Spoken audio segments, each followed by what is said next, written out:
લખતર તાલુકાના જમર ગામ પાસે કાર અને બાઇક વચ્ચે અકસ્માત સર્જાતા લખતરના પ્રજાપતિ પરિવારના આશાસ્પદ પુત્રનું મૃત્યુ થતાં ગમગીની છવાઈ ગઈ હતી.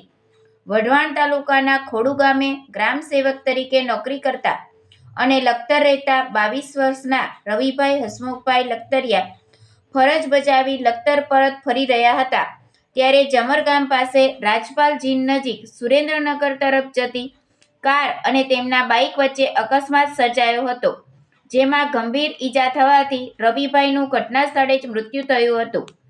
લખતરના ઉગમણા દરવાજા પાસે રહેતા અને ટાઈપિંગ તથા ઝેરોક્સનો વ્યવસાય કરતા હસમુખભાઈ અમરસિંહભાઈ લખતરિયાને સંતાનમાં 2 દીકરી અને 1 દીકરો છે. દીકરીઓ રિદ્ધિબેન અને રીટાબેન એસટી વિભાગમાં કંડક્ટર તરીકે ફરજ બજાવે છે, જ્યારે રવિભાઈ ગ્રામસેવક તરીકે નોકરી કરતા હતા. 2 બહેનોના એકના એક ભાઈ પ્રજાપતિ પરિવારના એકના એક દીકરાના મૃત્યુથી પ્રજાપતિ સમાજ લખતર ગામમાં પણ ગમગીની છવાઈ ગઈ છે.